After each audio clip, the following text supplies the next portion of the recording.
Hello, amazing women. It's Maya Diamond here on this lovely Thursday. Today I am talking about discernment.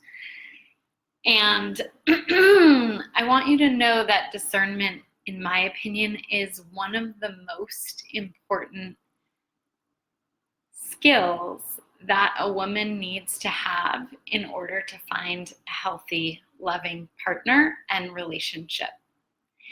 And discernment is also one of the skills that I see women having the least, lacking the most in terms of dating and relationship skills. So it's the most important, and it's the one that usually is lacking the most.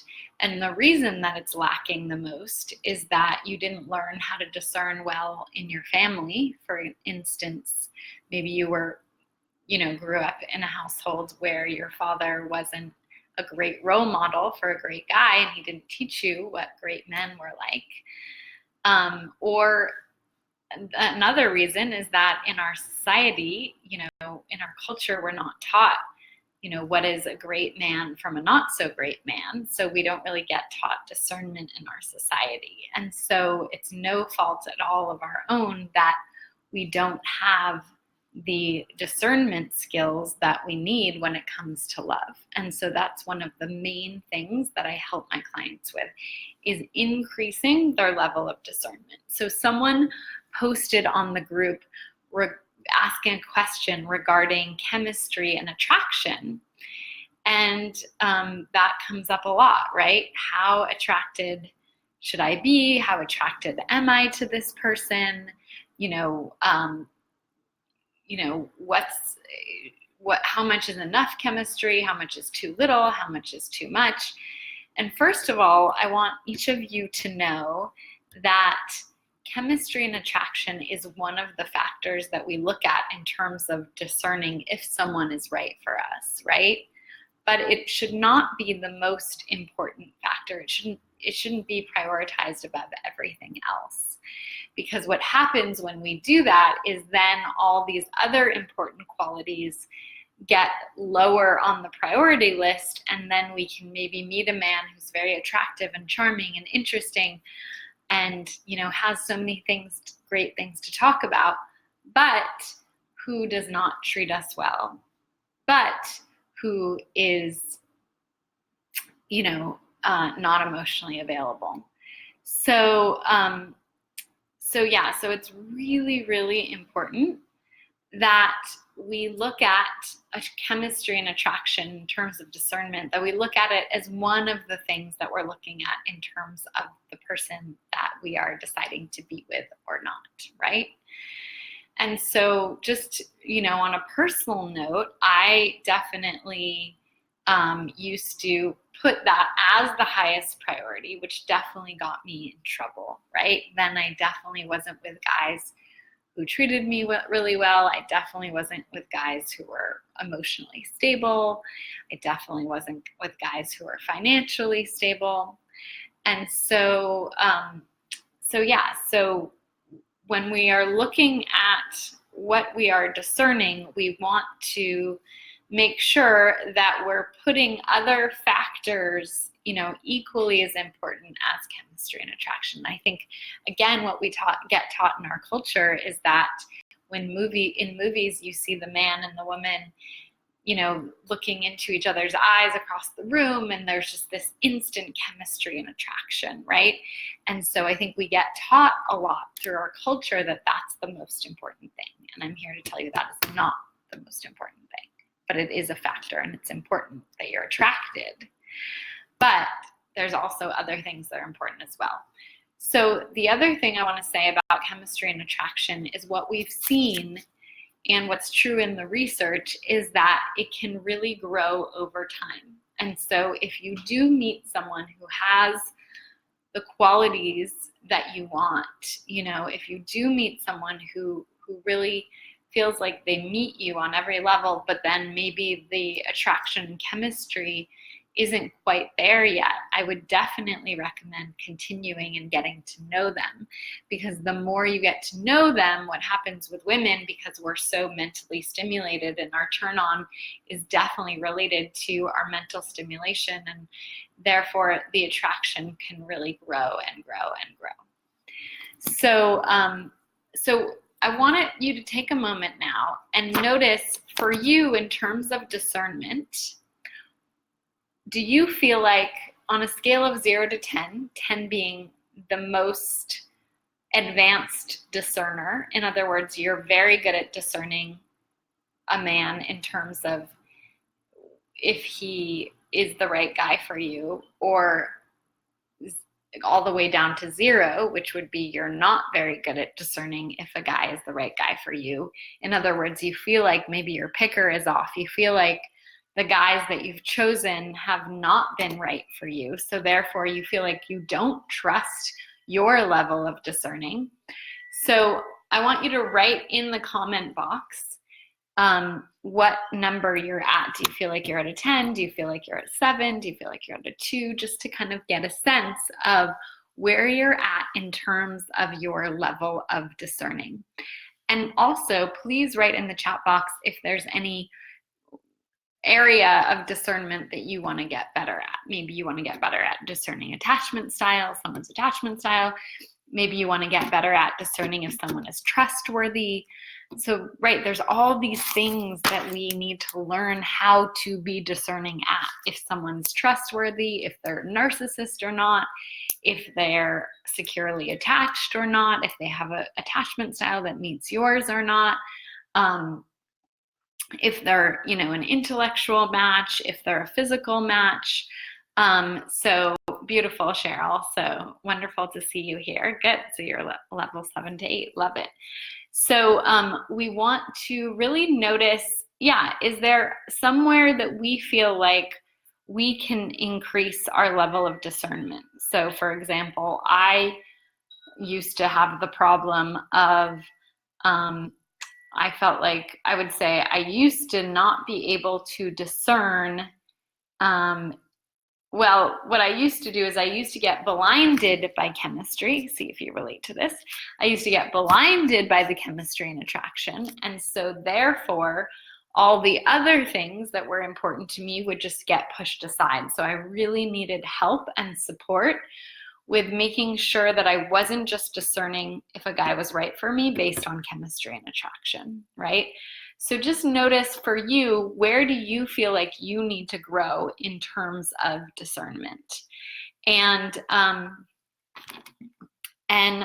please write that in the chat box. And then also, please let me know if you also have done that, if you're currently doing that, or if you've done that in the past, where you put the chemistry and the attraction above all these other important qualities. Okay, so and also see if, let me know also, if there's any other area of discernment that you feel like you really want to improve, because maybe, for example, you have felt like you can really trust someone, and then multiple times you've been burned. And so you feel like, well, actually, I think my trust barometer is off. And so therefore, I need to get better at knowing who I can trust. And I need to get better at knowing if I can, being able to trust myself. So really wonderful to chat with all of you today. And I look forward to, please, when you watch the replay, please write in the comments the answers to my question, because I want to get to know you more. And I look forward to seeing you all in this group more, and I will be back next Thursday again to chat with you. And also, if you have any questions right now that you're wanting any support with, feel free to write them in the chat box. I'll just wait for a little minute and sit here and just see if there's any question that anyone has that I can answer.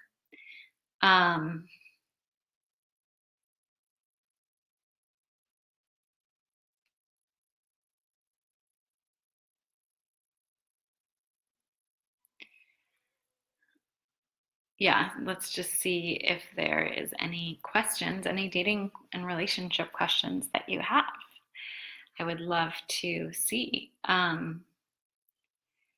So yeah, and if not, I will be back next Thursday. And I just wanted to just say, wherever you're at in terms of your love life, I just wanted to infuse you with lots of hope today, because you deeply deserve and are worthy of a loving, healthy partner and relationship. And I deeply believe that you can have that. And so if you are wanting to dive deeper into the work with me, I'm going to put in the chat box a link to my free webinar. So if you haven't watched it, definitely I recommend watching it. And I will sign off just with this last statement, which is, here's to you becoming better at discernment. And I know it's possible for you. I know you can have that. And I would love to help you with that if you need more help with that. So, so wonderful to chat with you today. And I will be back. I will be back next week. Oh, I'm just seeing the message from Cheryl. Thank you for writing a message. I love to hear your questions. So Cheryl wrote, I'm doing work to get beyond a narcissist marriage. I find that I'm scared to commit as a result. Great, wonderful question, really good question. So what I would like to say to that is that is just right. That's natural fear coming up. Because now are you saying that you feel like you're afraid to commit to marriage or just to an exclusive relationship? Can you answer me that question? Because I think committing to marriage is a really big commitment, and that should be really thought out and should be, really, you want to be with that person, in my opinion, for at least a year, preferably. So that you really know who they are and you know what you're getting into. In terms of committing to an exclusive relationship, and a monogamous exclusive relationship with someone, if you're monogamous, obviously, then it would be a monogamous exclusive relationship. If you're having fears around that based on your past trauma, then it would be really good, because Cheryl, I know that you are, that we've worked together before. I know you know how to do this. And so I would recommend tapping on that fear so that you can really release that fear that is just kind of a PTSD symptom. So I would really recommend that you release that fear through the tapping that I've taught you, so that you can, open to, if there is it sounds like there is a loving, healthy partner that you have. And so if you can just tap to release that would be great. And I would also write down an affirmation that you can say every day. So maybe the negative belief is, I'm afraid to commit because I'm afraid that this guy will turn out to be a narcissist like my ex-husband. And so I want you to write down the exact opposite of that belief, which is, I'm open to the possibility that the person that I'm dating is a wonderful, healthy man, and that it's safe for me to commit to him. So that is my advice for your beautiful, wonderful question. So you just said, and good, you're just talking about exclusivity. Awesome. Yeah, great. So I'm excited for you to tap on that, and I'm excited for you to also write down that affirmation that I said that I think will be really helpful. So wonderful to have each of you here today. Sending you each a big hug, and I look forward to seeing you next week at the same time, Thursday at 1:30 p.m. Pacific. Okay, lots of love. Bye, ladies.